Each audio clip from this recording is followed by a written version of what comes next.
Sallallahu ala Muhammad,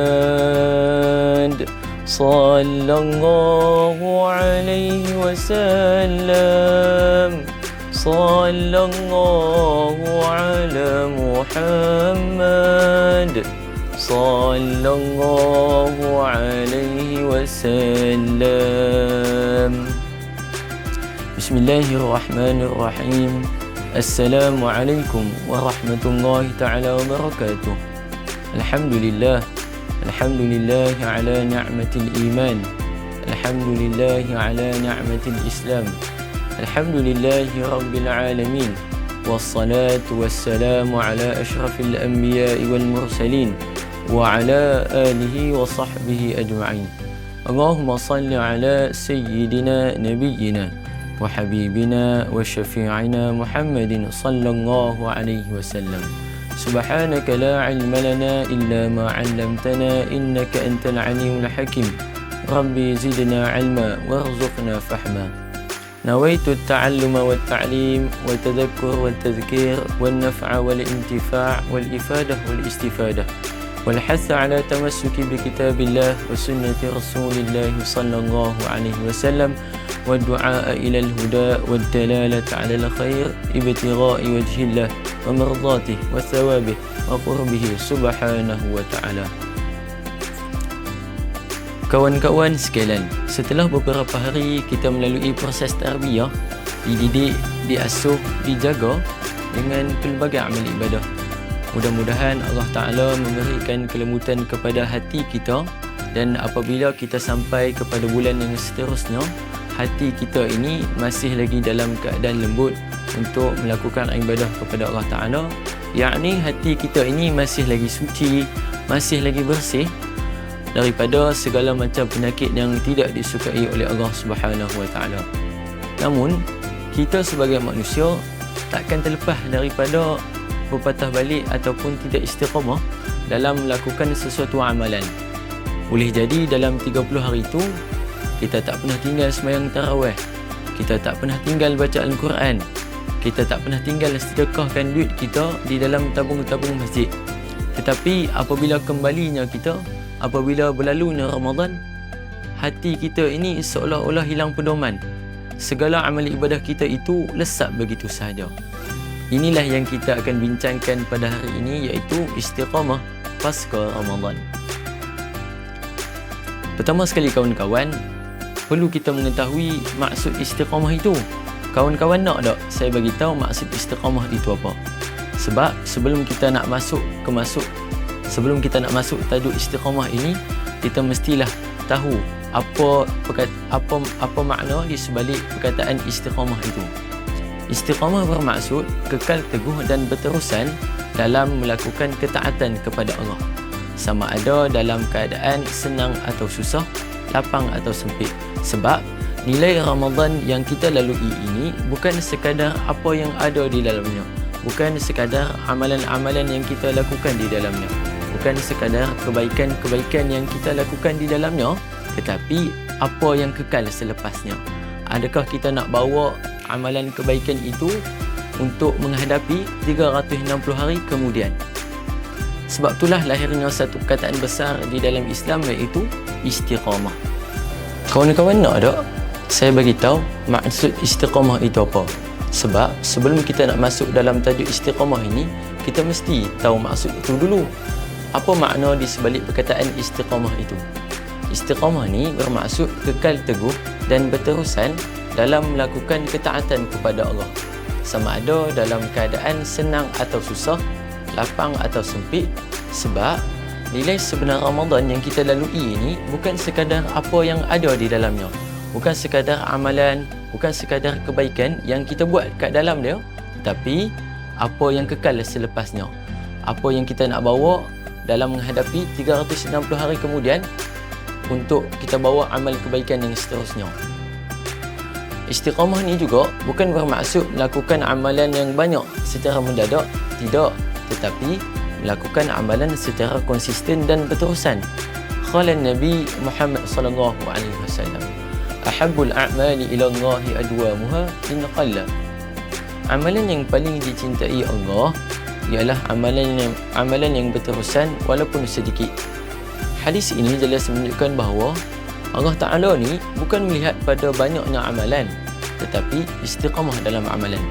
Kalau kita nak bandingkan dengan banyak amalan tetapi hanya dilakukan sekali sekala, maka ia tidak mendatangkan manfaat bagi kita. Kawan-kawan anak-anak soleh sekalian, sebenarnya Ramadan ni adalah madrasah tarbiyah, iaitu sekolah latihan untuk mendidik kita supaya menjadi seorang peribadi Muslim yang sejati.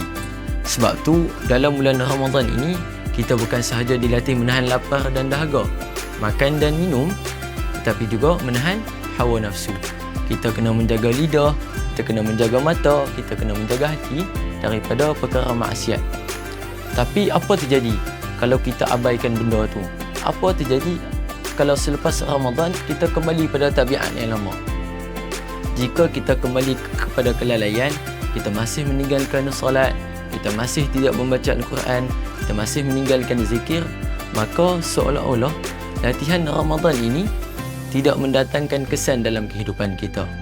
Tapi jika sebaliknya, kita lakukanlah amalan walaupun sedikit, sebab itulah tanda kejayaan Ramadan yang sebenar. Sebab itu kita lakukanlah amalan yang sedikit, sebab amalan yang sedikit ini Nabi suka. Kalau kita nak bezakan antara orang yang sedekah 2,000 dengan orang yang sedekah RM1 secara berterusan, beza tak? Beza. Kalau 2,000 dia hanya sedekah untuk setahun, banding dengan orang yang sedekah RM1 sepanjang 360 hari dia sedekah RM1, beza amalan itu. Tapi amalan yang manakah yang Allah Ta'ala suka? Amalan yang berterusan. Apa terjadi bagi diri kita kalau kita abaikan benda-benda yang baik, benda-benda kebaikan, amalan-amalan yang kita lakukan di dalam bulan Ramadan, kita tinggalkan apabila berlalunya Ramadan? Apa terjadi pada diri kita? Adakah amalan yang kita lakukan dalam bulan Ramadan itu diterima oleh Allah? Adakah amalan yang kita lakukan sepanjang setahun itu diterima oleh Allah? Para ulama menyebut bahawa antara tanda diterimanya amalan seseorang itu ialah apabila dia diberi taufik untuk terus melakukan kebaikan selepasnya. Kalau kita masih lagi rajin baca Al-Quran, kita masih lagi dia sikit. Ya. Apakah kita masih lagi melakukan amalan-amalan yang sama seperti mana di dalam bulan Ramadan? Di dalam bulan Ramadan kita rajin beribadah, kita selalu buat amal kebaikan, amal ibadah, tetapi apabila kembalinya kita, adakah kita istiqamah dalam amalan tu? Adakah Allah Ta'ala terima amalan yang kita lakukan dalam bulan Ramadan itu? Itulah persoalannya di situ. Tetapi persoalan ini ulama telah menjawab sekian lama dah. Para ulama menyebut bahawa antara tanda diterimanya amal ibadah seseorang itu ialah apabila dia diberi taufik untuk terus melakukan kebaikan selepasnya. Makna kata, kalau selepas Ramadan kita masih lagi membaca Al-Quran, kita masih lagi berzikir, kita masih lagi menjaga akhlak dan menjauhi perkara maksiat, maka itu petanda yang baik bahawa Ramadan kita ini diterima oleh Allah Subhanahu Wa Taala. Tetapi kalau sebaliknya yang berlaku pada diri kita, kita perlu bermuhasabah, kita perlu renung diri kita perlu perbaiki diri kita. Sebab kita ni sentiasa buat salah kepada Allah Ta'ala. Tak kiralah dia orang alim ke, dia ulama ke, dia mesti ada salah, dia mesti ada kesilapan. Sebab itu tak salah kalau kita buat salah, tapi kita perbetulkanlah salah itu untuk kita bertaubat kembali kepada Allah Ta'ala. Sebab itu antara sunnah Nabi ialah bersuluk. Suluk ini ialah duduk seorang-seorang. Duduk seorang-seorang tanpa ada orang dan kita bermunajat kepada Allah Ta'ala. Duduk seorang-seorang sentiasa mengingati kepada Allah, zikrullah, baca Al-Quran dan sebagainya. Supaya benda itu boleh datang keimanan kepada diri kita untuk kita balik-balik kepada Allah Ta'ala. Kawan-kawan yang saya hormati sekalian, kita mesti nak kan amalan kebaikan yang kita buat dalam bulan Ramadan itu kekal untuk diri kita, kekal dalam kehidupan seharian kita. Kita mesti nakkan benda tu. Tetapi perkara itu mesti ada ujian, mesti ada cabaran. Sebab itu cabaran istiqamah selepas Ramadan ini bukanlah sesuatu yang mudah. Tambahan lagi dalam kalangan anak-anak muda sekarang, yang mana apabila selepas Ramadan mereka kembali kepada kelalaian, mereka meninggalkan salat, mereka tidak menutup aurat, mereka kembali dengan bersibuk dengan media sosial, mereka nakkan kesenangan, mereka tak mau kesusahan dalam diri mereka. Sebab tu yang berlaku dalam anak-anak muda sekarang ni, mereka jauh sangat kepada Allah Ta'ala. Kita boleh jadikan mereka ini seperti mana mereka menganggap bahawa Ramadan ini seperti mana Allah Ta'ala hanya ada pada bulan Ramadan. Tidak. Allah Ta'ala ini Tuhan bagi 11 bulan yang lain. Jadi jangan kita menganggap bahawa Allah hanya Tuhan bagi bulan Ramadan. Kita anggap bahawa Allah ini Tuhan bagi sekalian alam, Tuhan bagi semua benda. Sebab itu, masalah Ramadan selepas Ramadan bukan tentang Ramadan yang gagal, tetapi mereka gagal mengekalkan tarbiyah yang ada pada bulan Ramadan itu. Sebab Ramadan ini tempat kita untuk menyucikan jiwa, menyucikan diri. Tetapi disebabkan nafsu kita yang rosak, habis benda yang kita buat, maksiat-maksiat yang kita buat. Sebab itu kita perlu bermuhasabah, kita perlu perbaiki diri kita, kita perlu renung diri kita, kita tengok kita dekat mana sekarang. Jadi sama-sama kita membetulkan diri kita, termasuk saya sendiri yang sedang bercakap. Walaupun saya bercakap dengan fasih, saya bercakap dengan baik, tapi saya juga ada dosa. Seperti mana kawan-kawan, kita semua ada dosa, tetapi adakah kita guna ruang dan peluang itu untuk kita kembali kepada Allah Ta'ala? Kawan-kawan ahli-ahli syurga sekalian, nak tak saya kongsi tips beristiqamah dengan saya? Tips istiqamah dengan saya ialah mula M-U-L-A.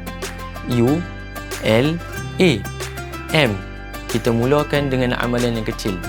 Tak kisah mana-mana amalan pun tak apa. Kita sedekah RM1 setiap hari pun boleh. Dekat masjid, dekat surau, dekat kawan kita sekalipun, kita boleh sedekah RM1. Kita sedekah secara berterusan. Hari ini kita sedekah RM1, esok kita sedekah RM1, lusa kita sedekah RM1. Jadi perkara itu berterusan. Kerana perkara ini sabit dalam hadis Nabi. Sebab seorang sahabat tanya kepada Nabi, "Ya Rasulullah, beritahu kepada aku satu perkara yang aku akan tanya kepada sesiapa lagi." Dan Nabi SAW pun bersabda, "Qul amantu billah, thumma istaqim." Katakanlah, aku beriman kepada Allah, kemudian beristiqamahlah. Makna kata istiqamah ini ialah jalan kita menuju kepada ketakwaan kepada Allah Ta'ala. Sebab apa? Ketakwaan ini, takwa ini, kerana takwa ini menunjukkan konsep ISA, iaitu ikut suka Allah, bukan ikut suka aku. Yang kedua ialah U, utamakan Al-Quran. Utamakan Al-Quran ialah kita sentiasa membaca Al-Quran. Kita jadikan Al-Quran ini teman hidup kita, sahabat yang paling setia, sahabat yang paling rapat bagi kita. Sebab dalam hadis Nabi, "Iqra'ul Quran fa innahu ya'ti yaumal qiyamati syafi'ah." Bacalah Al-Quran, sesungguhnya ia akan menjadi syafaat di hari akhirat kelak. Jadi bacalah Al-Quran walaupun satu muka surat sehari. Kerana lebih baik kita baca Al-Quran satu muka surat sehari daripada kita khatam Al-Quran tetapi hanya di bulan Ramadan. Yang ketiga ialah L, lingkari sahabat yang baik, circle yang baik. Kita mulakan dengan kawan-kawan yang baik, sebab benda tu menjadi pengaruh bagi kita. Kadang-kadang ada orang yang apabila keluar pada bulan Ramadan, dia nak jadi baik, tapi dia tak ada support system yang baik, dia tak ada kawan-kawan yang baik. Sebab tu dia tak boleh ubah bagi jadi lebih baik. Jadi perkara itu perlu kita ada kawan, kena ada support system yang baik. Kerana dalam hadis Nabi, "Al-mar'u ala dini khalilihi." Seseorang itu mengikut agama, yakni cara hidup kawan dia. Jadi kalau kawan tu buat kebaikan, buat amalan yang baik, maka perkara itulah yang akan jadi kepada kita. Tetapi kalau sebaliknya, dia buat maksiat, dia ajak kita ke arah yang tidak baik, maka itu juga akan jadi kepada kita. Yang keempat ialah A, akhiri dengan doa. Kita kenalah sentiasa berdoa, memohon istiqamah kepada Allah. Setiap perjalanan dalam hidup kita ini, kita kena berbalik-balik pada Allah Ta'ala. Sebab dalam tujuan hidup kita ini, dalam Al-Quran sendiri dah sebut, "Wa ma khalaqtul jinna wal insa illa liya'budun." Dan aku tidak ciptakan jin dan manusia ini selain beribadah kepada Allah Ta'ala. Jadi kita hidup atas dunia ini atas satu tujuan, iaitu beribadah kepada Allah Ta'ala untuk kita mendapat syurga yang dinanti-nantikan. Sebab itu kita sentiasa berdoa dan bersangka baik kepada Allah Ta'ala supaya benda yang baik-baik akan jadi juga kepada kita. Antara doa yang diajarkan oleh baginda Nabi Muhammad sallallahu alaihi wasallam ialah Bismillahirrahmanirrahim. Ya muqallibal qulub, tsabbit qalbi ala dinik. Ya Allah, Tuhan yang membolak-balikkan hatiku ini, tetapkanlah hatiku di atas agamamu. InsyaAllah kita boleh beramal dengan doa ni, supaya doa ini adalah satu langkah ataupun cara untuk kita mengekalkan istiqamah dalam diri kita. Sebagai akhir kata-kata saya, jangan kita menganggap nilaian kuantiti yang perlu kita fikirkan, tetapi kualiti amalan yang perlu kita lakukan. Wa hadza wabillahi taufiq wal hidayah. Wassalamualaikum warahmatullahi taala wabarakatuh.